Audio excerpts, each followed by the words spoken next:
The Hub is a community safety and well-being model that serves two purposes. It identifies individuals or families that are at what we call an acutely elevated risk, and it brings several service providers together once a week.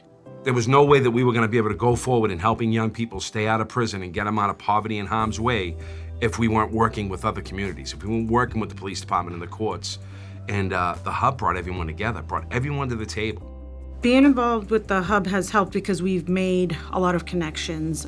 The program means to me being able to help these individuals that wouldn't know where to go or where to seek the help. Once you get everybody in the room together, you start to build relationships. You start to figure out how I can share this information, how I can share that information, and you're able to put the whole puzzle together so you can provide better services. So the Hub is a process. It's a process that involves 4 filters.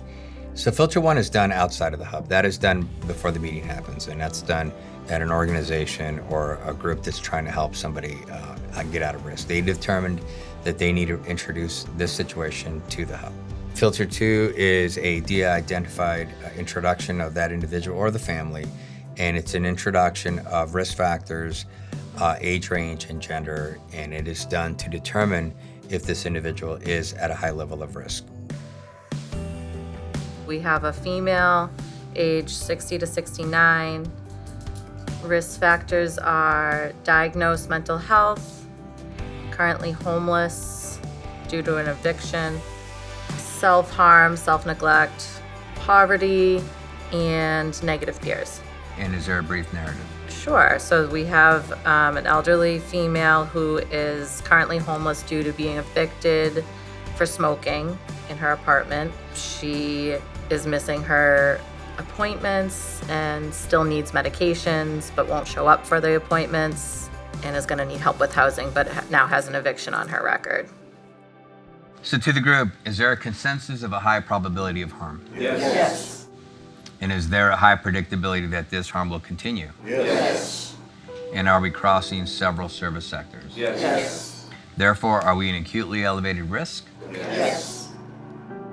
Filter 3 is when we, as a group, have reached consensus that this person is at an acutely elevated level of risk, which means that something bad is going to happen if we do not intervene or continue to happen. Then we share very limited information about that individual to make sure that we all know at the table who we're working with. Is this a family or an individual? Individual. Okay. And at this point, if you can please list name, date of birth, and previous address. Anna Smith, 123 Main Street, Chelsea. Thank you. Is there recognition? Is there awareness of any current service in place? So what agencies should be taking notes relative to the risk factors? Mental Health. Okay. Cambridge Health Alliance. Okay. CAPIC, Housing Support Services. Elliott, Mental Health. Can you maintain the lead? Okay. And are there any further comments on risk factors? Okay, seeing none, the participating agencies will now move to a Filter 4 offline session after the general portion of our meeting to discuss further information relative to this situation and to strategize on ways to connect individuals and our families to services. All other agencies will leave the situation table. Thank you very much. Filter 4 happens after the general portion of the meeting. That's when the agencies get together that are part of the Filter 4 team or the intervention team, and they plan on how they're going to do a door knock or some sort of an intervention to offer services to this individual or to this family. Updates happen at the beginning of the meeting, and that is what builds in accountability to the Hub meetings. So what that means is that we provide an update to the entire table of how the intervention went. Welcome everybody. To start the Hub meeting, we're going to begin with updates from the previous week. All right, situation 485, female between the ages of 70 to 79.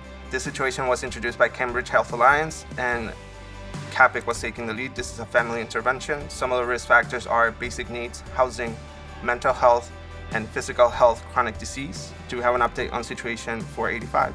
Yes, I do. I have an update. After sleeping in the car for a year, they are now going to be moving into an apartment in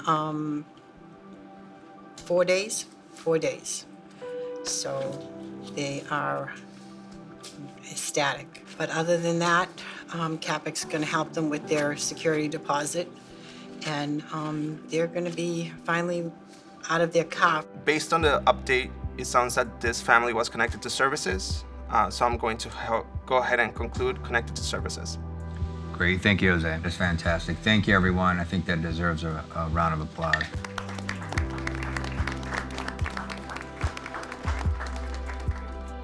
So what we've learned in Chelsea is that the Hub not only has increased our community safety and well-being, it's really supported families and individuals, and they're thriving.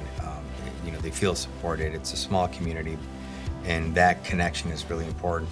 But it's also created a camaraderie with the agencies in Chelsea. We communicate with each other more, we support each other, we attend each other's events, and that is what is really helpful, because the city operates with the Hub mindset. We meet all the time, and we solve problems quickly. Our residents feel confident that if they see a situation that someone's highly at risk, that they know that they can call someone and something is going to happen. The goal of the Hub is to provide support and services. There is no enforcement involved in the Hub process. Police officers that work the street 24 hours a day, 7 days a week, always encounter or engage with people that are at risk. They know something bad's gonna happen to that individual, to that family, so why wait for the 911 call to come out? So if you feel that your community is working in silos and you want to work more collectively and communicate more, especially with situations that are difficult, we can come out and train you on how to implement a Hub in your community.